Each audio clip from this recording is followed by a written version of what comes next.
मृत्युमिवतित उना पुनन्तो यत्र धीरा मनसा वाचमक्रत। ఓం నమో గణపతయే. ఈ రోజున మనం ఎంతో అద్భుతమైనటువంటి మహాభారతం నుండి కొన్ని విషయాలు చెప్పుకోబోతూ ఉన్నామండి. హిందూ ధర్మము అనంటే కనుక జ్ఞానాన్ని అపేక్షించే వాళ్ళకి, విజ్ఞానం కోసం అన్వేషించే వాళ్లకు ఒక మహానిధి అని చెప్పాలి. అక్షయమైనటువంటి నిధి.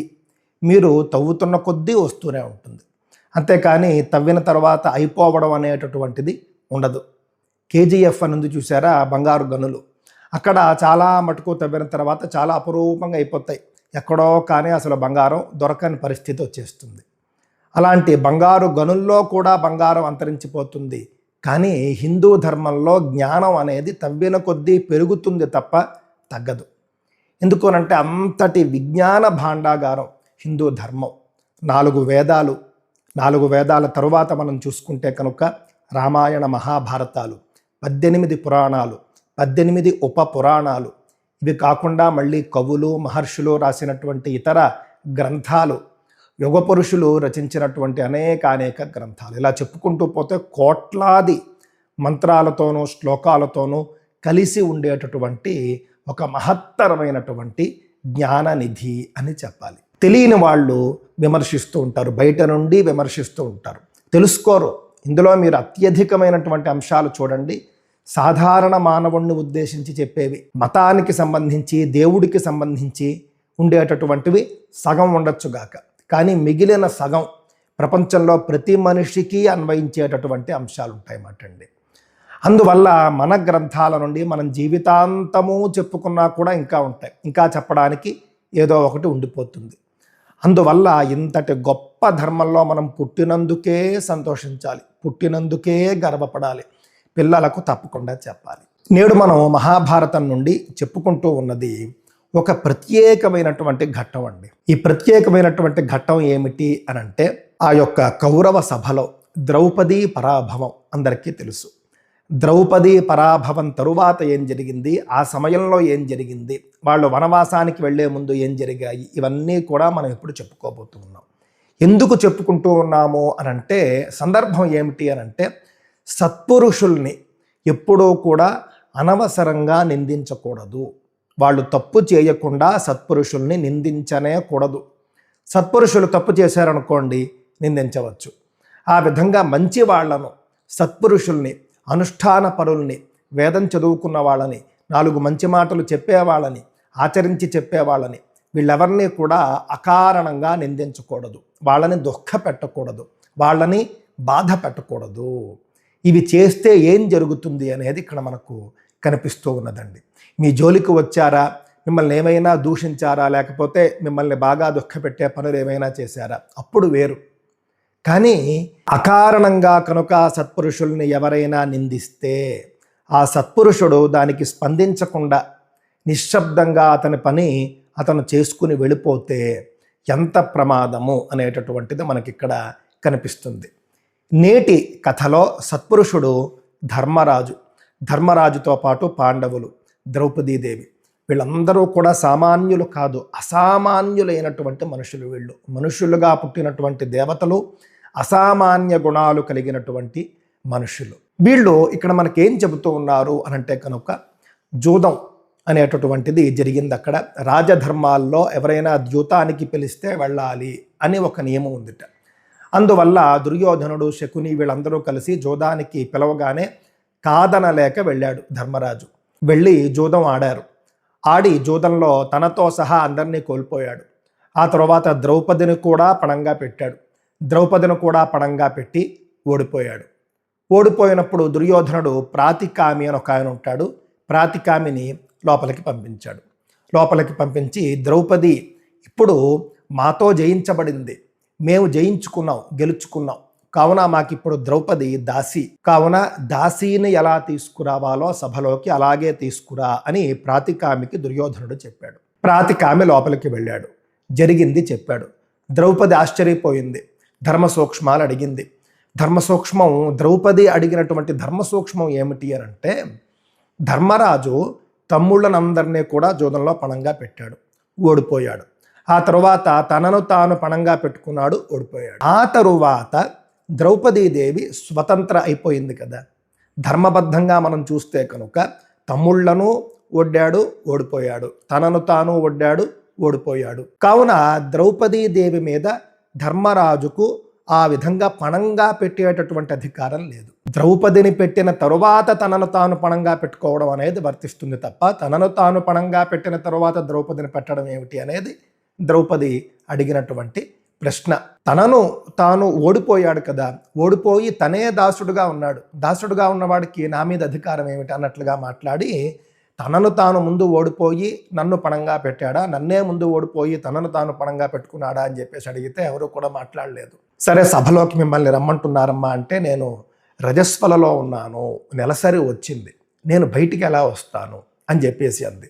సాధారణ రోజుల్లో కూడా వీళ్ళు వనవాసానికి వెళ్ళిపోతూ ఉంటే జనులు మాట్లాడుకుంటూ ఉంటారు మాట్లాడండి. అక్కడ సాధారణ రోజుల్లో కూడా ద్రౌపదీదేవిని సాధారణ మనిషి ఎవరు చూసే అవకాశం లేదు. చాలా ఆవిడ మనం చెప్పాలి అంటే ఒక మహారాణి, సమ్రాజ్ఞి. ఆ సమ్రాజ్ఞిని నాటి రోజుల్లో సాధారణ ప్రజలకు చూడడానికి అవకాశమే ఉండేది కాదు. రాజపురుషులు కూడా చూడడానికి అవకాశం ఉండేది కాదు. అంతఃపురం లోపల చాలా భద్రత మధ్య ఆవిడ ఉండేది. స్త్రీలతో మాత్రమే ఉండేది, భర్తలను మాత్రమే కలిసేది, మామగారిని అత్తగారిని సేవించేది. ఈ విధంగా ఉన్నప్పుడు అంటే మామగారు అని అంటే ఆయన పాండురాజు లేకపోయినప్పటికీ ధృతరాష్ట్రాదుల్ని ఆవిడ సేవిస్తూ ఉండేది. ఆ విధంగా ద్రౌపదీదేవి ఎలా ఉంటుంది అనేది అసలు ఎవరికీ తెలియదు. వీళ్ళు వనవాసానికి వెళ్ళిపోతూ ఉంటే ప్రజలు మాట్లాడుకుంటూ ఉంటారు. అసలు మామూలు రోజుల్లో కూడా పెద్దవాళ్ళకి కూడా ఆవిడని చూడడం సాధ్యం కాదు. ఆవిడ అసలు కనిపించదు, ఎలా ఉంటుందో ఎవరికీ తెలియదు. అలాంటి ద్రౌపదీదేవి వీధుల్లో ఎలాంటి అలంకారాలు లేకుండా నడుచుకుంటూ వెళుతోంది, మనమంతా చూడగలుగుతూ ఉన్నాము అని చెప్పేసి వాళ్ళు మాట్లాడుకుంటారు. ఆ విధంగా రాజ స్త్రీలు అలా ఉండేవారు, అంతఃపుర స్త్రీలు అలా ఉండేవారు. సాధారణ అంతఃపుర స్త్రీలే అలా ఉంటారు. ఇంక ఈవిడ సమ్రాజ్ఞి కదా, చెప్పేదేముంది. ఆ విధంగా ద్రౌపదీదేవి అసలు బయటకు రావడము, పరపురుషుల మధ్యలోకి రావడం అనేది అసంభవం ఎప్పుడైనా సరే. అందున రజస్వలగా ఉంది ఆవిడ, నెలసరి వచ్చింది, ఇప్పుడు రమ్మంటున్నారా నన్ను, ఏం వైపరీత్యం వచ్చింది అని చెప్పేసి ఆవిడ అడుగుతుంది. జరిగిందంతా ఆయన చెబితే అప్పుడు ఆవిడ ధర్మసూక్ష్మం అడుగుతుంది. సభలోనే వచ్చి అడుగు అని దుర్యోధనుడు చెబుతాడు. ఆవిడ రాదు, వీళ్ళు ఎంతకీ పిలిచినా కూడా రాకపోతే ఆవిడ్ని తీసుకురండి అని చెప్పేసి దుర్యోధనుడు చెబితే ప్రాతికామి భయపడతాడు. ఆ తర్వాత దుశ్శాసనుడు వెళ్ళి బలవంతంగా తీసుకుని వస్తాడు, జుట్టు పట్టుకొని ఈడ్చుకుని వస్తాడు. స్పష్టంగా ఉంది అక్కడ, జుట్టు పట్టుకుని ఈడ్చుకుని వచ్చేస్తాడు. వచ్చేసిన తర్వాత తీవ్రంగా అవమానిస్తారు, అందరినీ అవమానిస్తారు. అవమానించిన తర్వాత ఇప్పుడు వీళ్ళందరూ మనకు దాసులు కదా, దాసులకు అలంకారాలు ఎందుకు, అవన్నీ కూడా తీసేయండి, ఆ యొక్క రాజ వస్త్రాలు ఏవైతే ఉన్నాయో అవన్నీ కూడా ఇప్పేసేయండి అని చెప్పేసి దుర్యోధనుడు ఆజ్ఞాపిస్తాడు. ఆజ్ఞాపించినప్పుడు ధర్మరాజాదులు వాళ్ళంతట వాళ్లే ఆ యొక్క అలంకార భూషితాలైనటువంటి వస్త్రాలు, ఆభరణాలు అన్నీ తీసి పక్కన పెట్టేస్తారు. ద్రౌపది బట్టలు కూడా తీయాలి అని అంటాడండి దుర్యోధనుడు. ఎంత దారుణమో చూడండి. అంతే, అక్కడితో వీళ్ళ పతనం ప్రారంభమైపోయింది. ద్రౌపది బట్టలు కూడా తీయాలి అని చెప్పినప్పుడు దుశ్శాసనుడు ఏమాత్రము కూడా బెరుకు లేకుండా దుష్ట బుద్ధితో ఆమె చీరను లాగే ప్రయత్నం చేస్తాడు. మొత్తం సభలో హాహాకారాలు బయలుదేరుతాయి. ఎవరూ ఆపలేకపోతారు. ఆశ్చర్యం చూడండి, కాల వైపరీత్యం. ఎవరూ ఆపలేకపోతారు కానీ హాహాకారాలు చేస్తారు. వీళ్ళు పట్టించుకోరు, చీర లాగుతారు.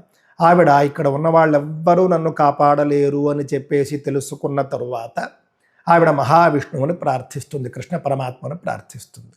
ఆ సమయంలో కృష్ణ పరమాత్మ మంచం మీద ఉంటాడు, శయ్య మీద ఉంటాడు.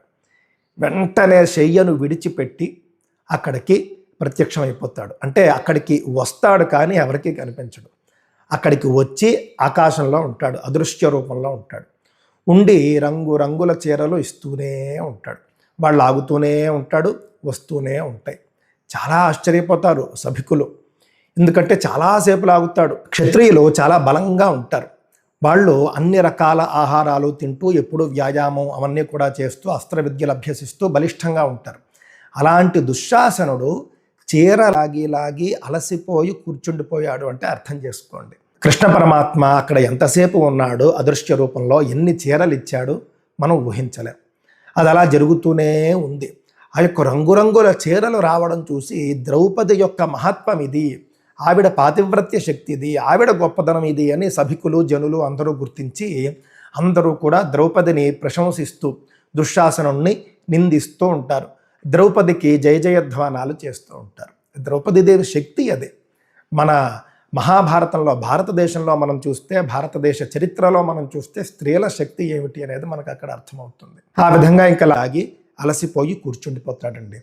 కూర్చుండిపోయిన తరువాత ద్రౌపదీదేవి అడుగుతుంది. ఏమడుగుతుంది? మొత్తం ధృతరాష్ట్రుడితో మొదలుపెట్టి అందరికీ కూడా ప్రశ్నలు వేస్తుంది. ధర్మానికి సంబంధించినటువంటి ప్రశ్నలు వేస్తుంది. జరిగినటువంటి అవమానాన్ని ప్రశ్నిస్తుంది, చాలా గట్టిగా ప్రశ్నిస్తుంది. సరిగ్గా అదే సమయంలో ధృతరాష్ట్రుడి యాగశాలలోకి ఒక నక్క వెళ్ళిపోతుందండి. ఒక నక్క వెళ్ళిపోయి అక్కడి నుంచి అరుస్తుంది. ఆ నక్క అరుపు మొదలు పెట్టగానే చుట్టుపక్కల ఉన్నటువంటి గాడిదలు, ఇతర నక్కలు, ఇతర జంతువులు అన్నీ కూడా ఆ నక్కకు సమాధానంగా మళ్ళీ ఓండ్ర పెట్టడాలు, అరవడాలు చేస్తూ ఉంటాయి. ఇది గొప్ప దుశ్శకునం, ఇది అపశకునం.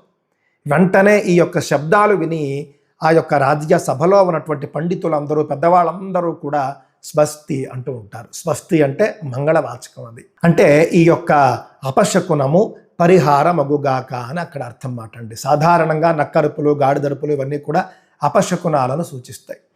అలాంటివి విన్నప్పుడు తప్పకుండా ఈ విధంగా స్వస్తి అని, భద్రం అని అంటూ ఉంటారు. అందుకే పిల్లవాడు ఎక్కడికైనా బయటికి వెళ్ళినప్పుడు పెద్దవాళ్ళు పూర్వం భద్రంగా వెళ్ళు అనేవారు. జాగ్రత్త అనే మాట కంటే కూడా భద్రంగా వెళ్ళు అనేవారు. భద్రం అనేటటువంటి పదం మంగళవాచకం, స్వస్తి అనేది కూడా మంగళవాచకం. ఈ విధంగా అపశకునాలు కనిపించినప్పుడు శుభప్రదమైనటువంటి పలుకులు వీళ్ళందరూ పలికారు, స్వస్తి అన్నారు. అప్పుడు ధృతరాష్ట్రుడికి వెంటనే మళ్ళీ భయం పట్టుకుంది. ఈ విధమైనటువంటి అపశకునాలు కనిపిస్తూ ఉన్నాయి, ఏదో పెద్ద విపత్తు సంభవించబోతోంది అని విదురుడు కూడా ధృతరాష్ట్రుడికి చెప్పగా సరే అని చెప్పేసి ద్రౌపదికి వరం ఇస్తారు, వరం కోరుకోమంటారు. ఆవిడ మొదటి వరంగా ధర్మరాజుని దాస్య విముక్తుణ్ణి చేయమని అడుగుతుంది.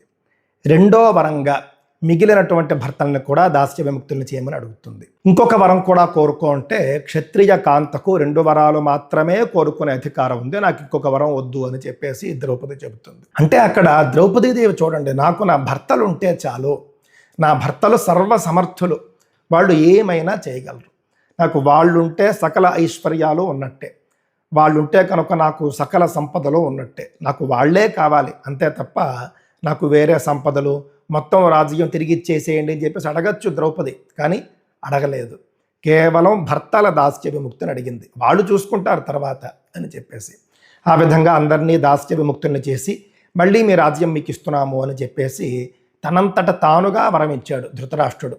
ఇచ్చి వెళ్ళి మళ్ళీ మీరు మీ రాజ్యాన్ని మీరు పరిపాలించుకోండి అని చెప్పేశాడు. చెప్పేస్తే అందరూ బయలుదేరి వెళ్ళిపోతూ ఉంటే మళ్ళీ దుర్యోధనాదులు తండ్రి వద్దకు చేరి ఏవేవో మాయమాటలు మళ్ళీ చెప్పి మళ్ళీ జోదానికి పిలుద్దాము, ఈసారి ఇవేమీ కాదు, 12 ఏళ్ళు వనవాసానికి వెళ్ళమని మనం కోరదాము అని చెబితే ధృతరాష్ట్రుడు అంగీకరించాడు. మళ్ళీ చర్చలు, మళ్ళీ సమావేశాలు చేసుకుని ఒప్పించుకున్నారు ధృతరాష్ట్రుడిని. ధృతరాష్ట్రుడు ఒప్పుకున్నాడు. మళ్ళీ జోదానికి వెనక్కి పిలిచారు. ఒకవేళ ఓడిపోతే 12 ఏళ్ళు వనవాసము, 1 సంవత్సరం అజ్ఞాతవాసము అని చెప్పేసి. మళ్ళీ ధర్మరాజు ఎందుకు వచ్చాడు? జోదానికి పిలిస్తే వెళ్ళాలి కాబట్టి వచ్చాడు, దృష్టిలో పెట్టుకోండి.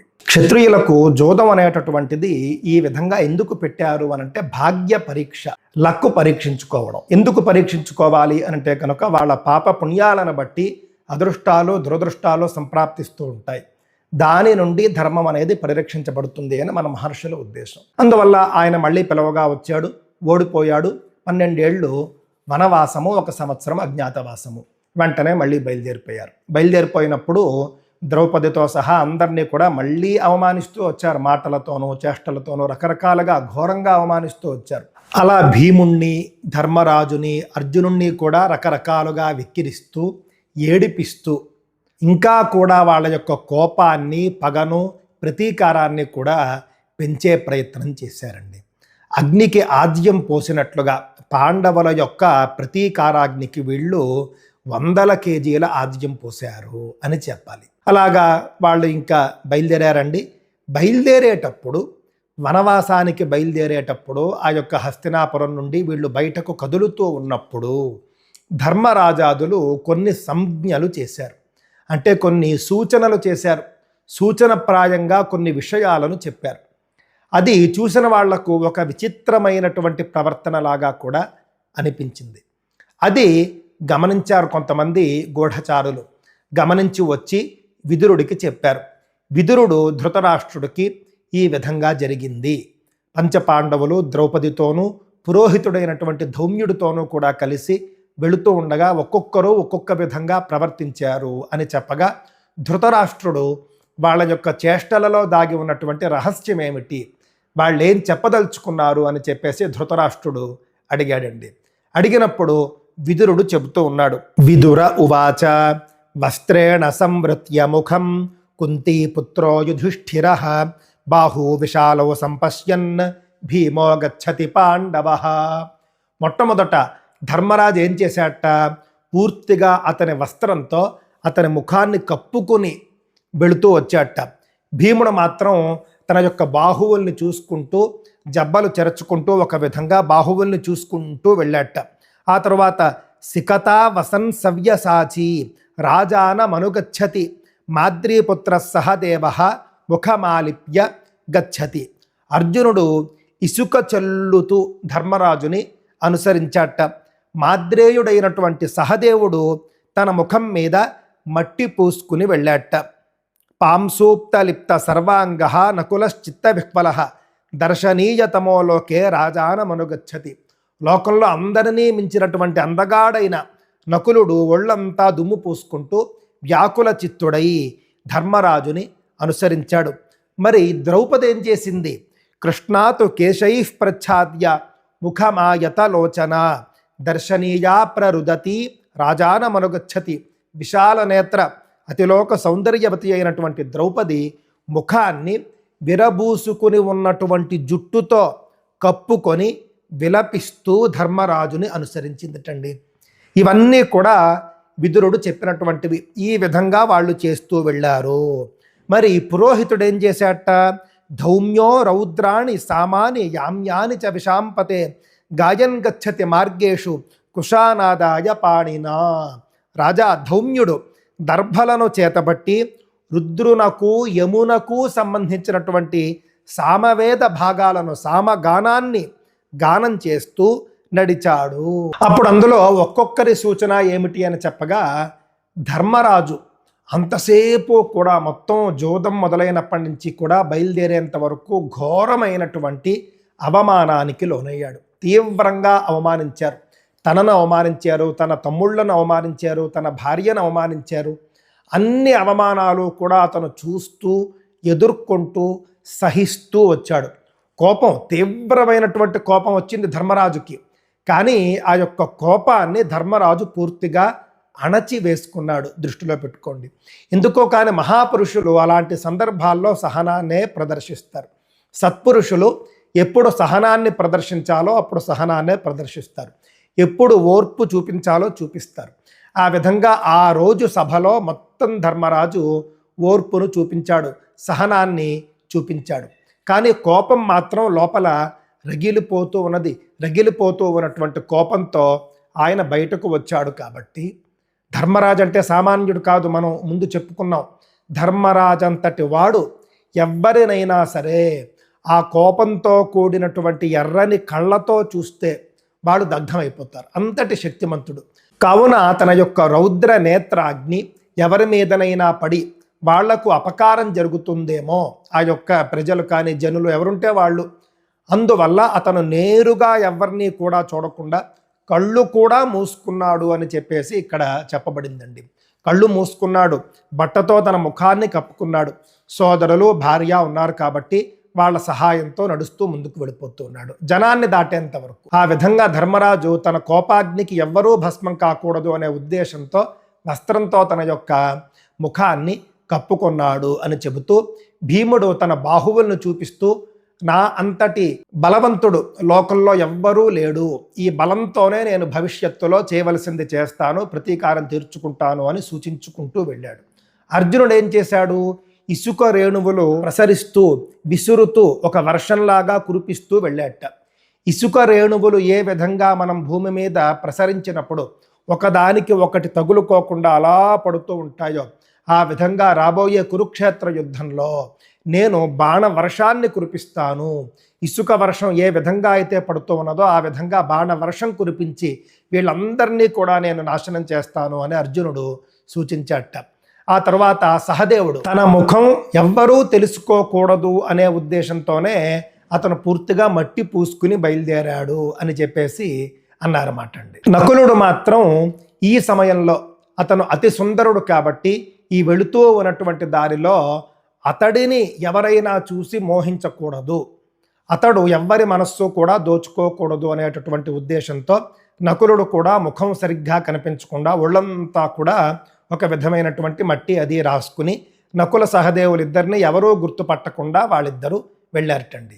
మరి ద్రౌపది సూచనకు అర్థమేమిటో తెలుసునండి.